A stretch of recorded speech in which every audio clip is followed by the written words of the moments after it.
Welcome back, everyone. Welcome to my channel. Today I'm pretty excited because what I'm doing is refurbishing an old frame and making it new.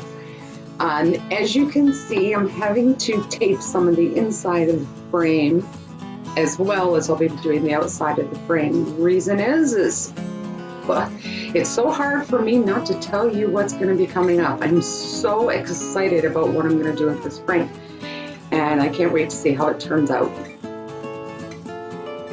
I hope you like my speed taping. Now there's only certain parts of this that I'm actually having to tape. It's not even going to be the whole thing.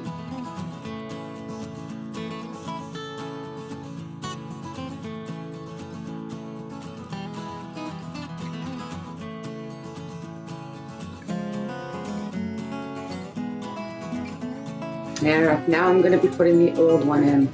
Now you gotta wait till the end because the very end of the video I actually put a before shot of what it looked like originally, and then I put the after shot. As you can see, after I took it apart, I did a flat white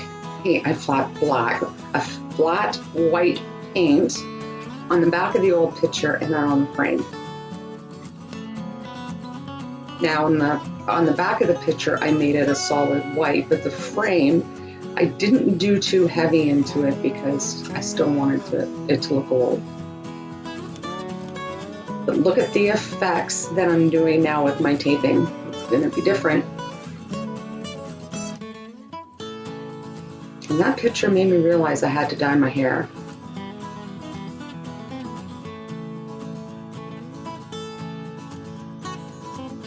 I used a lot of tape.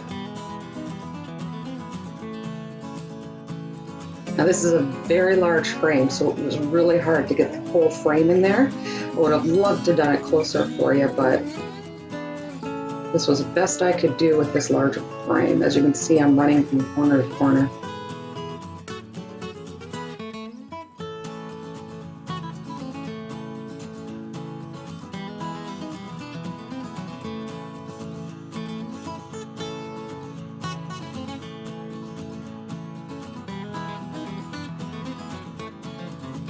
Now I'm pouring the paint. Now that's just an old pan that I found, and I put some wax paper on top. And if you see the amount of paint I'm using, that is a 5-cup measuring cup, where I'm using the metallic gold, metallic bronze, yellow, white with some black. Now I'm trying to do the swirl cloud pour here, which is turning out not too bad.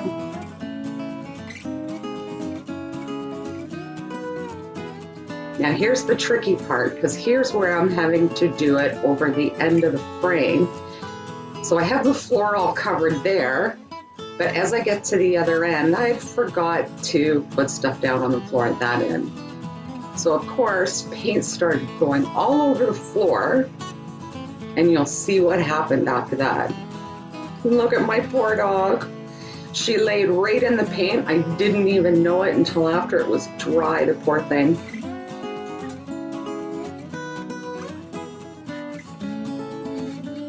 Now look at that pour. Even though I used, over 2 cups of paint, it still wasn't enough for a frame this large.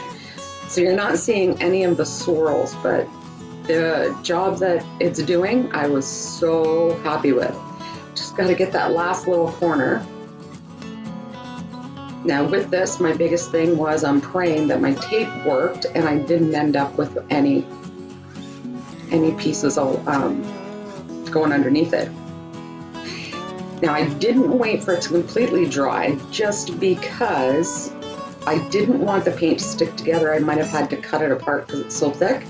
So it's about 3/4 dry when I pull the tape off.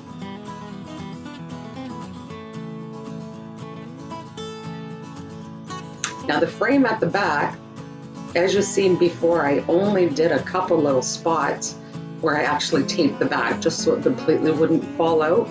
But I didn't tape that far corner because I wanted to keep that part loose.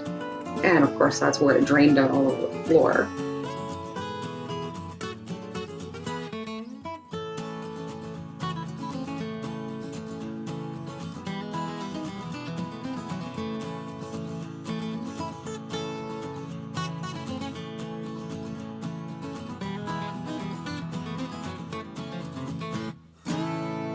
I love speeding things up. It makes me look like I work so fast.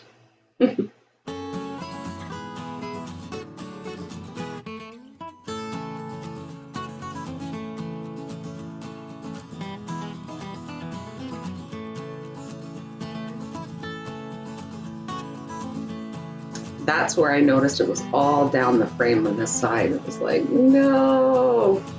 But at least it isn't too big of a color. I was able actually to touch up those spots.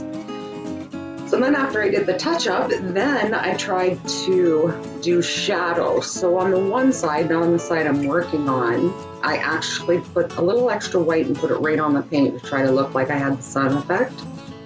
From this view, the shadowing looks really good, but the way I hang it, it didn't look good at all. So I had to go back and take some of that shadow out after all the work I did putting it in.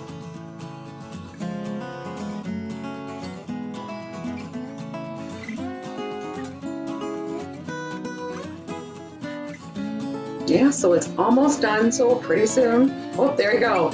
So there's the before, and please, yes, subscribe to my channel and hit like as well. And here's the after.